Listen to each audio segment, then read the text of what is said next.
Hello বন্ধুরা, কেমন আছো সবাই? আমি মাম্মাস বই পেজ থেকে তোমাদের ছোট্ট সাম্য বলছি। কিছুদিন হলো আমার দাদু বাড়িতে বেড়াতে এসেছি। আর বার্থডেটা কিছুদিন আগেই চলে গিয়েছে। তো দাদু বাড়ির সবাই আর আমার জন্মদিন পালন করবে। তাই সকালবেলা শুরু হয়ে গেল রুম দিয়ে রুম সাজানো। কালবেলা মেমে একটা কেক নিয়ে চলে আসলো।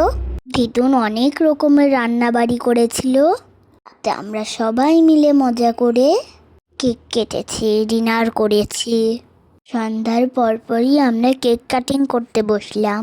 দুই দিদুনকে পাশে নিয়ে কেক কাটলাম। একটা ছিল আমার দিদুন আর একটা ছিল আমার মেসোর মা। কেক কাটার পরে সবাইকে একে একে খাইয়ে দিলাম। দিদুন, দাদা, মেসো, মেমে, বাবা। যে আমি বাবাকে কেক খাইয়ে দিচ্ছি, মাঝে মাঝে আমিও একটু খাচ্ছি। এটা বেশ মজার ছিল। থ্যাংক ইউ মেমে। মেয়েকে কেক খাওয়ানোর পরে মাম্মাকে কেক খাওয়ালাম ও সবাই মিলে অনেক মজা করলাম। কেক কাটা শেষ করে আমরা চলে গেলাম ডিনার করার জন্য। অনেক গিফটও পেয়েছি আমি। এই প্রথমবার আমার এক বছরে 2বার জন্মদিন পালন করা হলো।